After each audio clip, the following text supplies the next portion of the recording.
డబ్బు, అనారోగ్యం, ఉద్యోగం, వ్యాపారం, అప్పులతో బాధపడుతున్నారా? మీకోసమే లాంచ్ యువర్ ఫ్యూచర్ ప్రోగ్రామ్.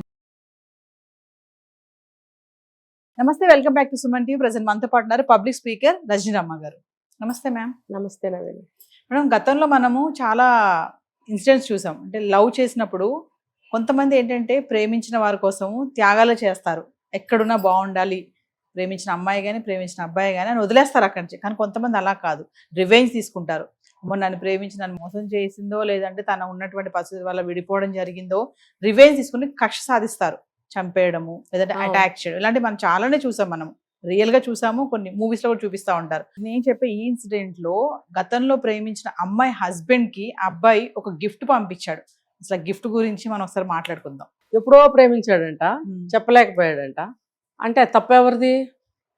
నువ్వు చెప్పుండాల్సింది. పైగా వాళ్ళు వేరే మతానికి చెందిన వాళ్ళు, వీడు వర్మ అట. మరి నువ్వు ధైర్యం ఉంటే ఆ రోజే చెప్పకపోయినావా? చెప్పి అప్పుడే ఫైనల్ చేసుకుంటే బాగుండేది కదా. లేకపోతే నువ్వంటే ఇష్టం, నువ్వు లేనిదే నేను ఉండలేను, ప్లీజ్ ప్లీజ్ అని బతిమలాడుకుని పెళ్లి చేసుకోకపోయావా? మరి నువ్వు ఆ పని చేయలేదు, ఆ తప్పు నీది. ఇప్పుడు ఆ అమ్మాయికి ఈ విషయం తెలియనప్పుడు ఆ అమ్మాయి తప్పు ఎలా అవుతుంది? మరి వాళ్ళు పెళ్లి చేయరా? చేసుకోవాలి కదా. చేసుకుంది, మరి నీకు కక్ష ఎందుకు? పైగా అవతల అమ్మాయి భర్త ఏం చేశాడు అంటే, నువ్వు అబ్బాయిని లేపేస్తే ఈ అమ్మాయిని లాక్కెళ్ళి చేసుకుందామనా? నీకు ఆ రోజు ప్రేమించానని చెప్పే ధైర్యమే లేనోడివి ఇప్పుడు ఇవాళ రోజు ఇంత పని చేయగలవా నువ్వు? అంటే నీకు కక్ష కట్టావా నువ్వు? ఇప్పుడు ఏదైనా చేయగలుగుతావా? అప్పుడు ఏం చేయలేకపోయావా? ఏంటి వాడి మనస్తత్వం ఏంటి? అంటే ఏంటంటే ఆ టైంకి మనస్తత్వం అలా ఉండింది వాడిది, భయము. ఈ టైంకి మనస్తత్వం ఇలా ఉంది. అంటే ఒక సమయానికి మనస్తత్వాలు మారుతూ ఉంటాయి. కాబట్టి మహా డేంజర్ అండి ఇలాంటి వాళ్ళు. ఎవడన్నా ప్రేమించాలని వస్తే కనుక చాలా జాగ్రత్తగా ఉండాలి. అందుకనే చెప్తారు. ఇప్పుడు ఈ అబ్బాయికి ఎవరైతే పెళ్లి చేసుకుందో ఆ అమ్మాయి వేరే అతన్ని, వీడు ప్రియురాలకి గిఫ్ట్ పంపించాడంట, మ్యూజిక్ ప్లేయర్ ఏదో. దాన్ని భర్త పేరు మీద పంపిస్తే భర్త తీస్తాడు కదా. 2 కిలోల బాంబు పెట్టాడంట. అదేంటి ఇలా ఉంది, డిఫరెంట్గా ఉంది, ఇంత వెయిట్గా ఉందని చెప్పి ఆయనేమో పోలీస్ స్టేషన్కి ఫోన్ చేస్తే వాళ్ళు వచ్చి అన్ని పట్టుకున్నారు. అందులో చెక్ చేస్తే అందులో 2 కిలోల బాంబు తేలింది. మళ్ళీ ఇన్వెస్టిగేషన్ చేసి వాళ్ళని పట్టుకున్నారు, దొరికాడు, అంతే. ఇంకా వాడు బ్రతుకు ఇంకా అంతే. కానీ ఇక్కడ మనం తెలుసుకోవాల్సిన మొరాలిటీ ఏంటంటే, ఒకప్పుడు ఈ రోజుకి ఉన్నారు అక్కడక్కడ ఆడపిల్లల్ని బయటికి వెళ్ళకండమ్మా, వాళ్ళతో మాట్లాడకండి, వీళ్ళతో మాట్లాడుకోండి అని చెప్పేవారు. రెండోది ఏంటో తెలుసా, అట్రాక్షన్గా వెళ్ళనిచ్చేవారు కాదు. స్కూల్కి స్టైల్గా అలంకారం చేసుకుని మంచి మంచి బట్టలు వేసుకుని అలా అందంగా కనపడకమ్మా అని చెప్పేవారు. పెళ్ళిళ్ళు పేరెంటాలు అయితే కూడా పిల్లల్ని తీసుకెళ్లేవారు కాదు, పెద్దవాళ్ళు వెళ్ళొచ్చేవారు.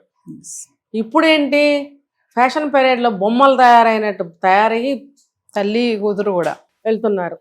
చేతులు లేని బట్టలు వేసుకుని అమ్మ కూతుళ్ళు అక్కడికి వెళ్ళి ఎగరటం. మరి అసలు ఏం చెప్పాలి ఆడవాళ్ళ గురించి? ఆడవాళ్ళం ఏం చెప్తాం? ఆ ఫ్రంట్ ఆ రకంగా పెట్టుకొని, స్లీవ్లెస్లు వేసుకొని, లోనెక్ ఫ్రాక్లు వేసుకొని అలా పెళ్ళిళ్ళకి వస్తున్నారు. పెళ్ళిళ్ళకి పట్టు చీరలు, నగలు, జడలు, పువ్వులు అంటారు. అక్కడ పెళ్లిలాగా ఉండదు, ఫ్యాషన్ పెరేడ్ లాగా ఉంది. సిటీ కాదండి, ఊళ్ళకి వెళ్ళినా అలాగే ఉన్నారు. అంటే ఎవరు ఎంకరేజ్ చేస్తున్నారు? ఆనకు ఏదన్నా అయితే ఏడ్చేది ఎవరు? మీరే. మళ్ళీ అవతల మీద పడి ఏడుస్తారు ఎందుకు? అంటే ఇందాక మీరు అన్నారు మన జాగ్రత్తలో మనం ఉండాలంటే, సాధ్యమైనంత వరకు మన జాగ్రత్తలో మనం ఉండాల్సిందే. ఎందుకు అట్రాక్షన్గా ఎందుకు వెళ్ళాలి? పూర్వీకులు చెప్పేవారు, ఏమ్మా నీ అందరు నీ భర్త చూస్తే సరిపోదా? నీ భర్త జీవితకాలం నిన్ను అంటుకుని ఉంటే నీకు సరిపోదా? వాడు ఇంకో దాంతో పడిపోకుండా. అంటే వేరే వాళ్ళు చూడడానికి రెడీ అవుతున్నారంటారా? అనేవారా లేదా? నీ భర్త నీతోనే కలకాలం జీవించాలి అని అంటే నువ్వు భర్త ముందు చక్కగా ఉండాలి అన్ని విధాల. ఒక అందము అలంకారము కాదు.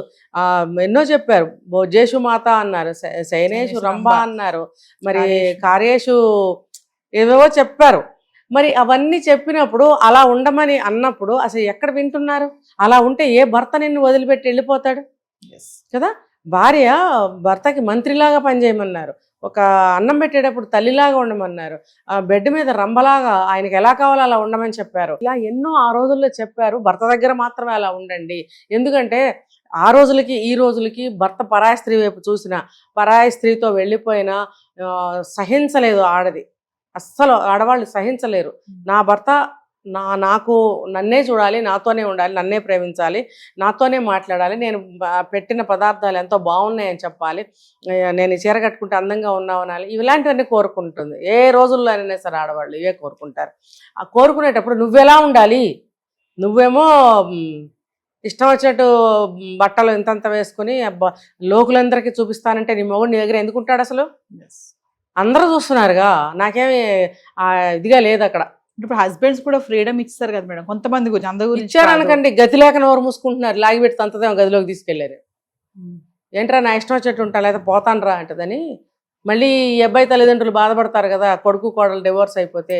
అబ్బాయిల తల్లిదండ్రుల కోసం మూసుకుంటున్నారు, ఏం ఇష్టపడేం కాదు అనుకుంటున్నారా? కావాలంటే కదివి చూడండి. ఎంకరేజ్ ఎందుకు చేస్తారు? నా పెళ్ళాన్ని వాడుకోండిరా, నా పెళ్ళాన్ని చూడండిరా అని ఏమో కూడా అండవు, ఏ రోజుల్లోనూ అండవు. అన్నాడంటే వాడు భ్రష్టు పట్టిపోతాడు. తర్వాత డబ్బుల కోసమో ఇంకో దానికోసమో ఆశపడి ఏదో పనులు చేస్తున్నారేమో ఎవరన్నా తెలియదు, కానీ జనరల్గా అయితే ఎవరు ఒప్పుకోరు. మరి ఆ రోజుల్లో ఇవన్నీ కట్టుబాట్లు ఎందుకు పెట్టారు? ఇలాంటివి జరగకుండా ఉండి, జరిగేవి కూడా కాదు. ఇప్పుడు ఎందుకు జరుగుతున్నాయి? నువ్వు ఇష్టం వచ్చినట్టు బట్టలు వేసుకుంటావు, ఇష్టం వచ్చినట్టు జుట్లు విరబోసుకుంటావు, పక్కపక్క రోడ్ల మీద నవ్వుతావు. నిన్నండి నేను వెళ్తుంటే కారులో చూశాను, అతను ఎవరో వెళ్తున్నాడు, ఆ పేమెంట్ మీద ఒక అమ్మాయి, ఇద్దరు అమ్మాయిలు నుంచున్నారు. నుంచుంటే ఎందుకు నుంచున్నారో వాళ్ళు ఎవరో కూడా నాకు తెలియదు. ఒకవేళ సాఫ్ట్వేర్ అమ్మాయిలేమో బ్యాగులు గీగులు ఉన్నాయి. ఆ అబ్బాయి వెళ్తున్నాడు, ట్రాఫిక్ జామ్ అయింది, మెల్లగా కదులుతున్నాయి. ఆ అబ్బాయిని చూసి తెలిసినవాడా తెలియనివాడా నాకు డౌట్ వచ్చింది. ముసిముసిలు నవ్వులు నవ్వుతుంది. ఆ అబ్బాయి క్రాస్ అయ్యి అంత దూరం వెళ్ళే వరకు అబ్బాయి చూసి నవ్వుతూనే ఉంది. అంటే ఈ అబ్బాయి కూడా నవ్వాడా? నవ్వకుండానే తను నవ్విందా? నువ్వు అంతసేపు నవ్వుతుంటే అబ్బాయి మరి అక్కడ ఎందుకు ఆగలేదు, ముందుకు ఎందుకు వెళ్ళిపోయాడు? అసలు నువ్వు దేనికి నవ్వావు? నాకు డౌట్లు ఇవన్నీ ఆ క్షణంలో. అంటే ఇలా బరి తెగించిపోయి ఉంటే ఈ రోజుల్లో జరగవా? అంటే చిన్నపిల్లల గురించి నేను మాట్లాడట్లా, ఆ వయసు పిల్లల గురించి మాట్లాడుతున్నా. వీళ్ళ జాగ్రత్తలో వీళ్ళు లేకపోవడం వల్లే కదా ఏదన్నా జరుగుతాయి అనర్థాలు. మరి అలాగే తల్లిదండ్రులు సాధ్యమైనంత వరకు మంచి చెడ్డ అన్నీ చెప్తూ ఉండాలి, కట్టుబాట్లు అనేవి పాటించుకోవాలి.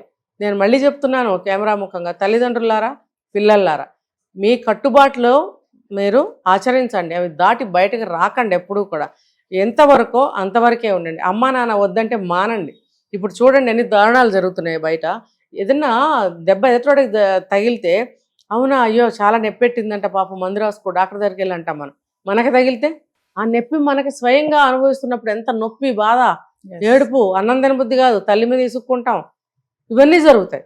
కాబట్టి ఎదుటివాడికి వచ్చినప్పుడు మనకు ఆ నొప్పి తెలియదు, మనకు వచ్చినప్పుడు తెలుస్తుంది. కాబట్టి ఆ నొప్పి మన వరకు ఎందుకు తెచ్చుకోవాలి మనం? అందుకనే మనకి ఏదైనా రూల్స్ అండ్ రెగ్యులేషన్స్ ఉన్నాయి అంటే ఇంట్లో ఎవరింటికి సంబంధించిన వాళ్ళే అవి పాటించండి, వినండి, జాగ్రత్త పడండి. తల్లిదండ్రులు మీకు కాపలా కాయటానికి ఏంటి, ఎందుకు కాయాలి? మీరు ఒళ్ళు దగ్గర పెట్టుకుని మీరు బతకండి. బయటకు ఇల్లు దాటితే చాలా ఇష్టం వచ్చినట్టు ప్రవర్తిస్తున్నారు. నలుగురు అబ్బాయిలతో కలిసి తిరగడు, ఆ నలుగురు కలిసి ఏమైనా చేసినా కూడా అబ్బా నాకేం పర్వాలేదు అనుకుంటున్నారా? అనుకుంటే మనం ఏం చెప్పలేం. కానీ ఏదన్నా జరిగితే మాత్రం బాధపడేది మీరు, మీ తల్లిదండ్రులు. అది తెలుసుకోండి, మీ జాగ్రత్తలో మీరు ఉండండి. Thank you ma'am.